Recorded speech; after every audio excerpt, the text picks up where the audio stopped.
Bugün gəmilərin bir sahildən digər sahilə quru yolu ilə aparılması kimi dünya hərb tarixinə düşən, dünya tarixinin axarını dəyişməsi ilə yeni dövrə yön verən İstanbul fəthindən 572 il ötür. 1453-cü il mayın 29-da Şərqi Roma İmperiyasının paytaxtı Konstantinopol məhz tarixin bu günü Osmanlı Sultanı Fatih Sultan Mehmet tərəfindən fəth edilib. İstanbulun fəth tarixçəsinə qısa nəzər salaq. İstanbulda ilk məskunlaşma 8000 əvvələ təsadüf edir. Bu şəhərin Yeni Qapı bölgəsində aparılan qazıntılar nəticəsində ortaya çıxıb. Tarixi Neolit dövrünə qədər uzanan İstanbul eramızın 4-cü əsrində Roma İmperatoru Böyük Konstantin tərəfindən Şərqi Roma İmperatorluğunun paytaxtı seçilib. 6 il ərzində şəhərin divarları genişləndirilib, məbədlər, rəsmi binalar, saraylar, ipodromlar və digər tikililər inşa edilib.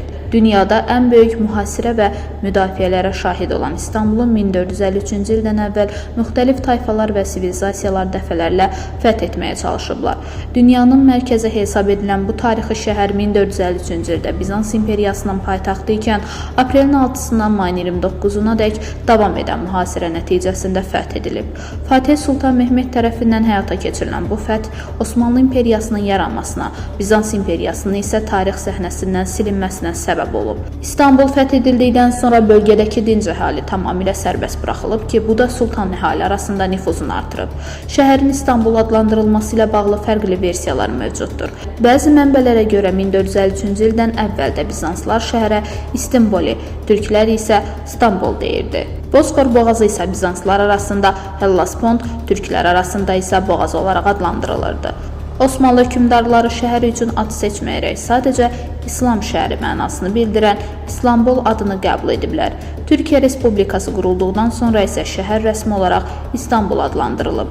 Türkiyə Statistika Komitəsi tərəfindən aparılan son hesablamalara görə 2024-cü ildə şəhərin əhali sayı əvvəlki illə müqayisədə 45678 nəfər artaraq 15.701.602 nəfərə çatıb.